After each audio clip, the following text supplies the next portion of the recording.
in Redmond, Washington. Police say they believe Sherman was also involved in an earlier single-car hit-and-run. NFL insider Adam Schefter joins us with the details. And Adam, what more can you tell us about the situation involving Richard Sherman?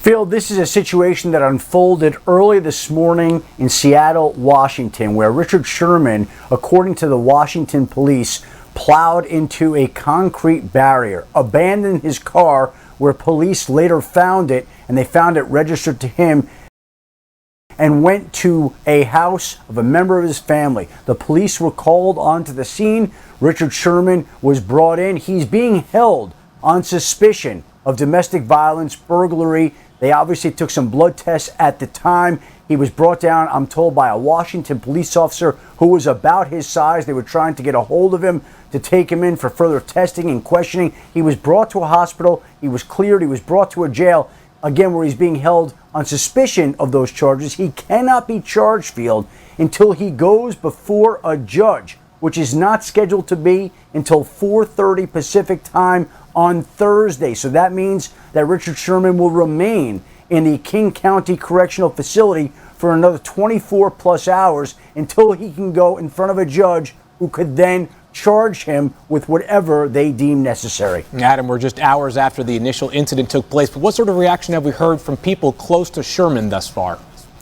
People, I think, are surprised. When I spoke to the 49ers early this morning before this news had surfaced, when we were trying to figure out exactly what had been going on, they didn't even know about it and were frankly very surprised at the type of person that they know Richard Sherman to be, that something like this could happen. And so I think there was general surprise around the league when you look at all he's done, all he's accomplished, all he's meant to certain people, a board member of the NFL Players Association, a decorated player, a Walter Payton Man of the Year nominee, somebody who's got a tremendous pedigree and resume.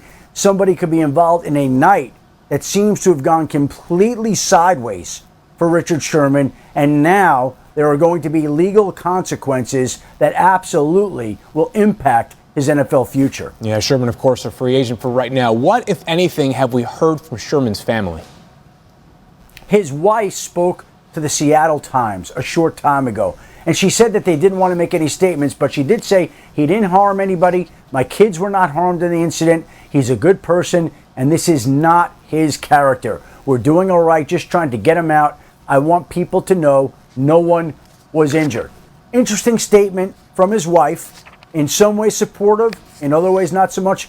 We won't read into it beyond what she said, but obviously this is a tremendous situation legally, personally, that Richard Sherman is going to have to get himself out of. Yeah, and Schefter, I know it's so early in the process, Schefter, and we have a lot of, I think, moments ahead of us in this specific situation, but do we have any sense about how this might impact the future for Richard Sherman, who, as I mentioned before, is still a free agent in mid-July? Still a free agent, Field, and let's remember that he represents himself and doesn't have an agent. And so somebody who is been trying to get a job a couple of weeks out of training camp is in jail right now until tomorrow.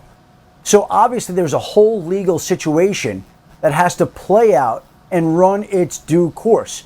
Teams will be paying attention, but clearly no NFL team, you would think, would be willing to bring him to camp until these charges are settled one way or another. There had been some discussion that the New Orleans Saints might have some interest in signing Richard Sherman, bringing him to camp, having him on the roster. I think right now, obviously and clearly, everything gets put on hold until we learn more about the wild situation and scene that unfolded last night outside Seattle. And perhaps we'll learn a little bit more in about 30 minutes when police are scheduled to address the matter out in Seattle, Washington. Adam Schefter will be with us throughout the hour. Schefter, we'll check in with you in just a little bit.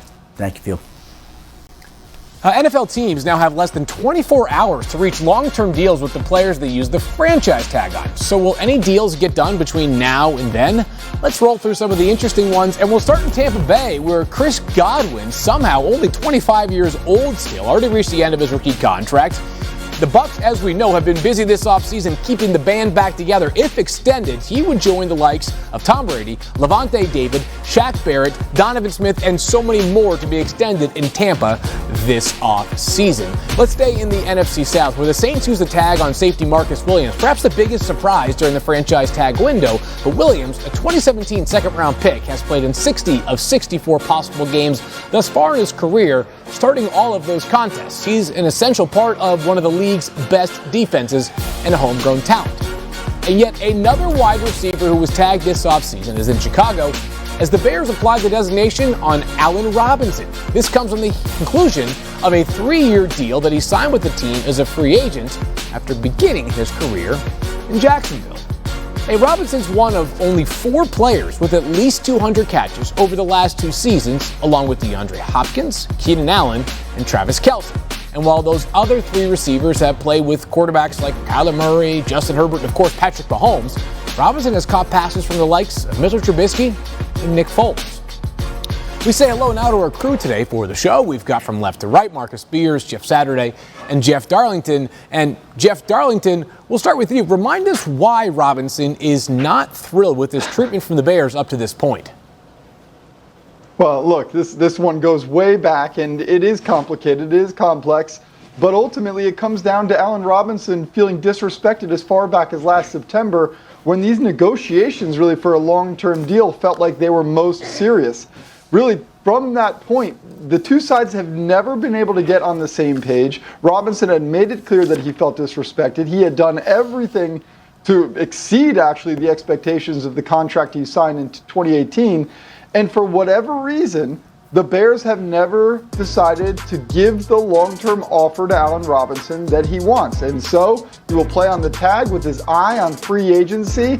And to me, based on my conversations, it feels like the bridge continues to be so wide that I don't know how after this year Robinson could ever wind up suiting up for the Bears again.